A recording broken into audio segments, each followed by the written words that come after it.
Good afternoon. It is May 23rd, 2020. My name is Glenn Andrews. We are Heroes and Kings. My business partner is Elijah Brady. Uh, we are personal trainers. Both of us lifting weights, working out, sports. Majority of our life left corporate situations to really get into this fitness and health and wellness and training and teaching folks what we know about it. Elijah will get on one day and he'll tell you his backstory, and I just want to get on today and tell you my backstory. As I said again, my name is Glenn Andrews. I was born in Las Vegas, grew up in southeast San Diego, Logan Heights to be more specific. That area of Logan Heights, early on, middle class, black families, Hispanic families, Samoan and Filipino. Most were part of that second or third wave that all left the South during the Jim Crow, which my parents, dad from Oklahoma, mom's from Alabama, and growing up in Southern California brought on some different perspectives. I know it's a lot different now, maybe the same, a lot different, and somewhat the same, 2020 versus the early 70s, 80s, and 90s. But like I said, grew up in San Diego, played baseball, played football, got hurt playing football, and that kind of changed the trajectory of my life. So I ended up going to junior college for several years, just trying to figure out what I needed to do. And while there, always had good grades, always an A/B student. But while in junior college, decided I needed to leave San Diego because right around that time, late 80s, early 90s, the gangs and with drugs, once the drugs came in with along with all the gang stuff, it just really kind of changed how the city was. I literally knew and grew up with guys that were in that life, though I was not a part of that life. They knew me as the athlete, the one that was working out. They knew my dad because he was a coach too as well, and whenever you see him, you try to help cats out, and same as me. But I wasn't in that life. I just knew those guys, and they always gave me a pass because of athletics, and always looking out for them if they needed a ride or food or whatever the case may be. But ended up leaving San Diego. Went to an HBCU, specifically Morehouse. Got a degree in economics, got an MBA, got a Six Sigma, and along the way met my wife, two kids, both kids in D1 universities. One's a physics major and general science, my son, and the daughter is journalism and media and movie production. She's into film and cameras and graphic arts, and that's probably a unique, goes against the statistics of what they say should happen with a particular family, particular African American family, but we don't fit the narrative and don't fit that whole idea of what should happen with you if you grew up in the inner city or in a hard area, a tough area. And I have some answers for that, some solutions for that. As I said, went through corporate America, and particularly in mortgage banking. Then I was in supply chain and logistics, and that was when I got my MBA in Six Sigma. There was a brother I met named Hotep, who was with Hotep Akhenaten Hotep with Huston University. Very influential in taking how I am and how I operate and giving me kind of more of a focus in what I should do with it and lining me up with my purpose. Along the way, I've met different individuals that have given me bits and pieces that have led me up to this point and what I should do with it. But I would say the person who really gave me the most juice and the most fuel and really just kind of elevated me to me getting to my purpose the most would definitely have to be Akhenaten Hotep of Huston University. Me and that brother was in Morehouse at the same time, which I don't know if we crossed paths, but we then met in grad school and realized we was both on that same mindset, though he was way far advanced than I was on being an entrepreneur, being the best man you can be, being the best black man you can be, and navigating the United States from a holistic standpoint, a spiritual standpoint, a physical standpoint. And me and him were just from a brain thing, just dropping knowledge and exchanging ideas. And I took his instructions on, Glenn, you need to start writing, you need to start pursuing your purpose. This is your lane right here. And he's pushed me in a way I wasn't ready to go. And I would say over the years, I've kind of come back to what he was seeing. So I consider him one of my best friends, a great friend. And that has helped me a lot, because it showed me the idea of entrepreneurship. It showed me the idea of intersecting your entrepreneurship with your purpose, and also the idea of being creative. And so from meeting him, though I was just getting an MBA when I met him, I ended up getting Six Sigma. I ended up publishing over 13 books, 6 or 7 dealing with health and wellness, the other 5 or 6 or so just dealing with me growing up, what black men face in America, my family and our ties to Africa and Jim Crow South and moving west. I did a book on relationships. I did a book of poetry as well, and I'm working on another book right now. Just been writing little bits and pieces as I've been observing this narrative of men having to be, men and specifically black men having to tap into their emotions, tap into being sensitive, and tap into all these things that have something to do with being human, I guess. And at first it used to bother me, and I don't know if it was kind of even a threat or on a Sigmund Freud level what it was doing to me, that me seeing these women and then these men talking about getting in touch with your feminine side and all this other kind of talk. And as I've gotten older, I'll be 57 this year, as I'm getting older and gotten older, I'm understanding that everybody has their own lane, everybody has their own perspective.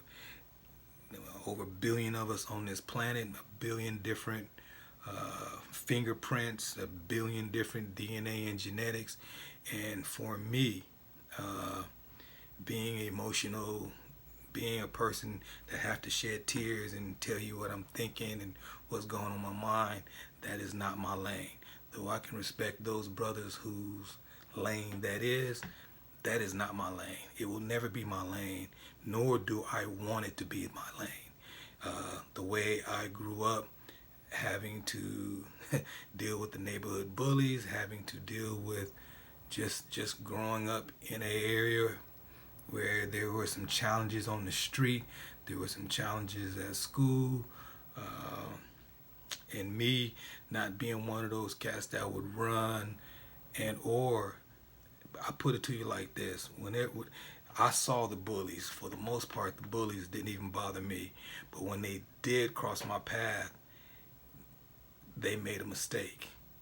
That probably be the biggest mistake they made, and I've always been of that mentality about the bullies of the world. So to deal with bullies, there is no room for emotion. There is no room for sensitivity. There is no room for tears. There's bullies all over this world, and they come in different shapes, sizes, religions, sexes, ethnicities.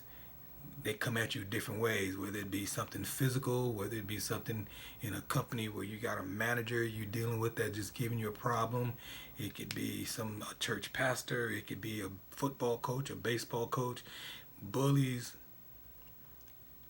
I dare say there's a bully genetic, a bully DNA.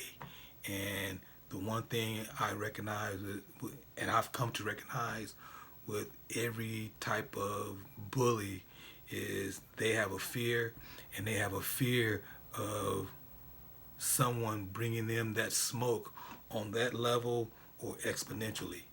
And because of that, the individuals that can bring that smoke equally or exponentially, they're usually in that 1 or 2%, probably sadomasochists, probably ain't real emotional, don't really have that much to say, ain't all about crying and tears, and it's all right.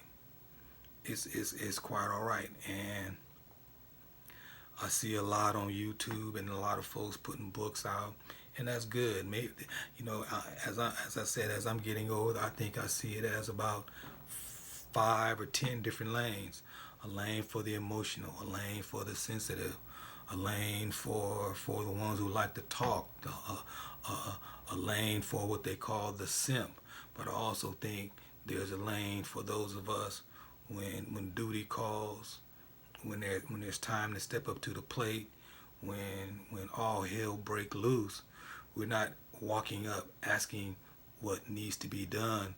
We've already kind of reviewed and know the landscape, and 9 times out of 10 that scenario has already been played out. And just the way we go about the world, we expect the best, we hope for the best but expect the worst. And having that type of mentality, I just wake up and approach the world a whole lot differently. Professional, respectful, um, honorable, loyal. But when it comes to this whole thing about having tears and being sensitive and being emotional, and that just ain't me. It just not me. It will never be me. It's not my son.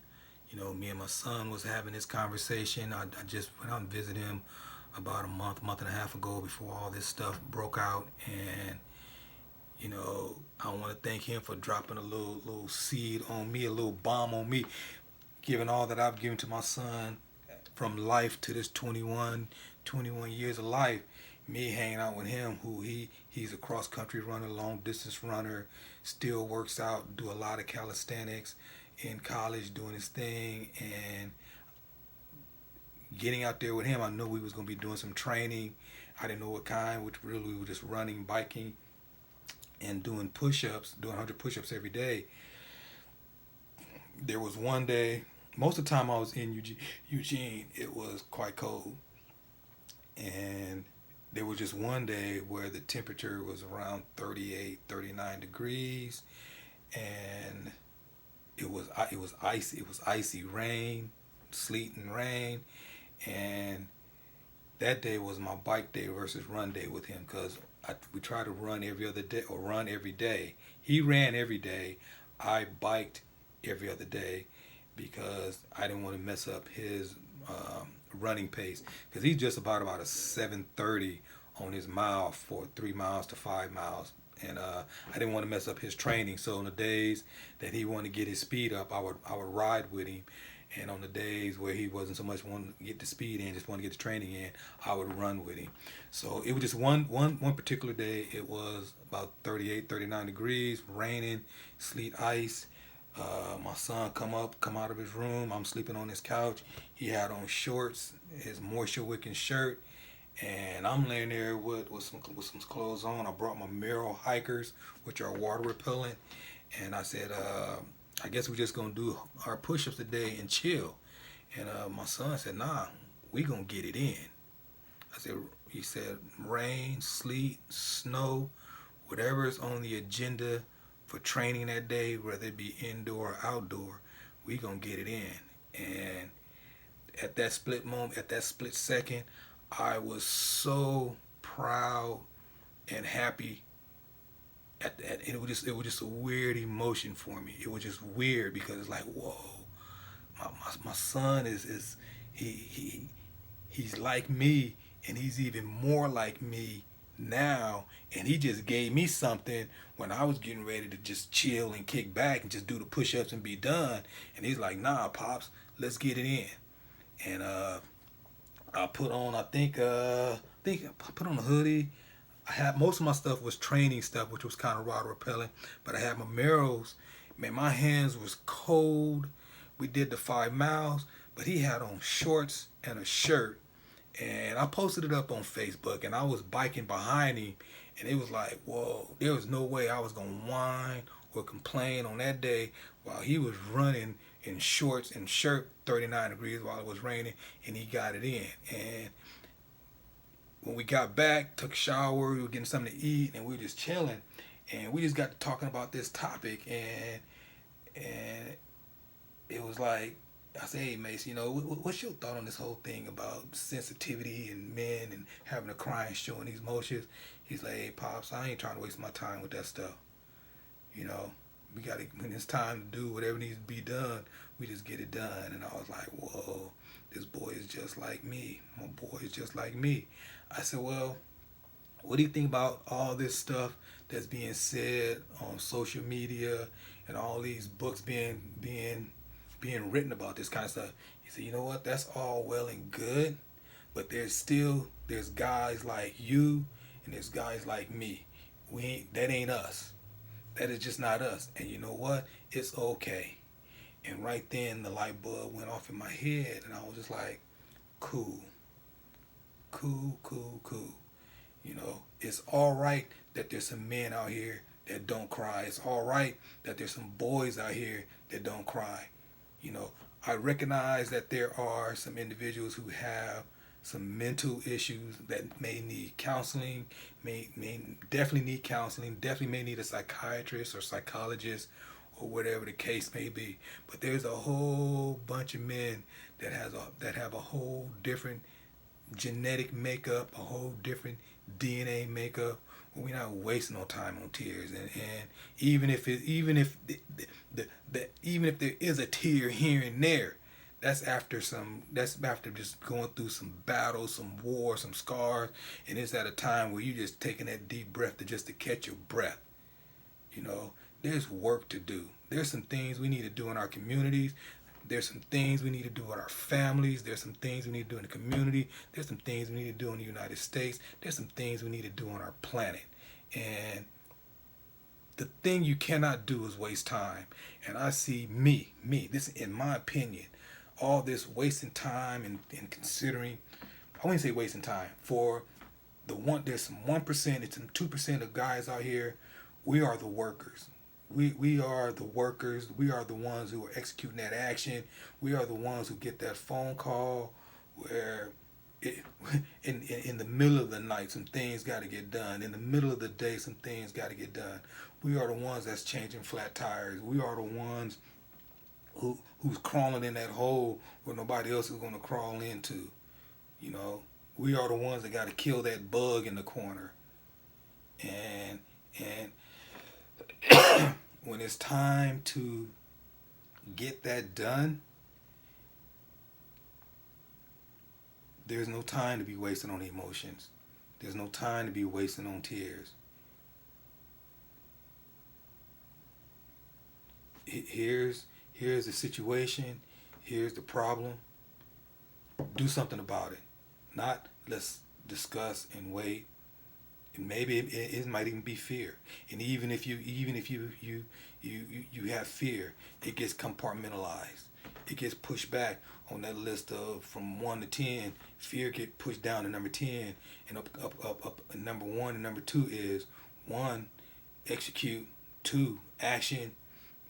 3, take a look at what you've done. 4, hopefully you did the right thing. And 5, keep it moving on to the next thing. On to the next mission. And I think it's all right. We need to start telling some of these cats, man, that if you ain't sensitive, if you ain't crying, if you ain't tearing up, if you ain't talking, if you ain't explaining yourself all the time, oh well. It's what your actions are. What are your actions? What are your patterns? There's a whole bunch I can say on all different topics. It don't even matter. What are my actions? What do I do day in and day out?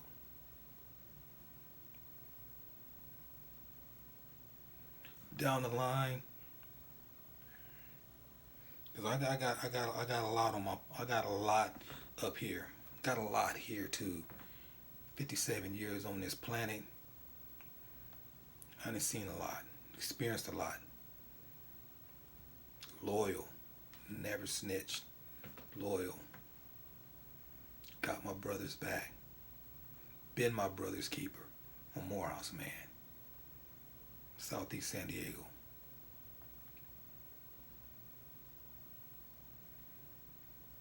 Know that difference between boy and man. Know that difference. This thing about being emotional. Never had time for emotions. I'm probably a dinosaur. But definitely want to thank my son, because he let me know there's some young G's out there. They see what's going on. And just like some of that education and knowledge, when young cats hit about age of 12, 13, 14, depending on who the teacher is and what they're being taught, it actually even starts in the third grade. You start to see where particularly young African American boys kind of tail off. They kind of tail off, and if they're not caught at that time, that's where it all starts. These psychologists, these psychiatrists, these counselors, they know. They've done all the studies. I've been a witness to it. I was that boy. I was that boy that became a man. The difference is I had my parents, family, friends, coaches, teachers. Even if the environment was going left and right, I had all these other variables.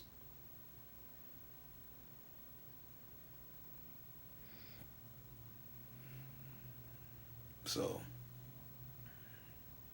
this is the first in many.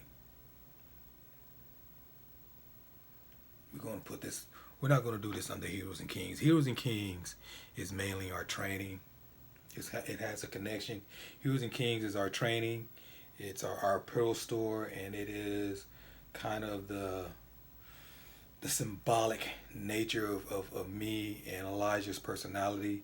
And he's a graphic artist, I'm a writer, and with the training and being parents and being him having his girlfriend, me having my wife, and our life experiences, and how we train trainers as well, and we train clients, and just the different things we bring, just a different purpose and the different things we bring to the table as men, and how we interact with different people, and what we give. And this is just the first in many, because I'm connected to a lot of cats, and they follow me, they listen to me, I give them advice, and don't know where they fall on this whole thing of being sensitive and emotional and all that. And I would still help them, even if that's who they are.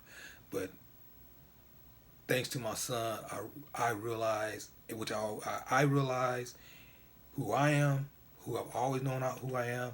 I realize that's who my son is, and just him being out and younger and being out in the world a little bit more than I am in this new 2020 world of young people. He lets me know there's a lot of young men just like him who they still have that kind of it might even be called primitive nature, and that the old way of thinking with a bit of etiquette and a bit of gentleman polish, that we ain't wasting time with tears and emotions. We are men of action with few words, get shit done, and at the end of the day, that's all right. That's our lane. That's that lane for that 1%, that 2%, and it's all right. So this is the first. Glenn Andrews, Heroes and Kings. There's a lane for the sensitive brothers. There's a lane for those brothers that want to that kind of emotional, shed tears at everything. But let the world know there's this lane over here of this 1% and 2%. We executing first, we action second, and tears and emotions is way down the list at number 1,250. And at the end of the day, it's all right. It's all right. Glenn Andrews, Heroes and Kings.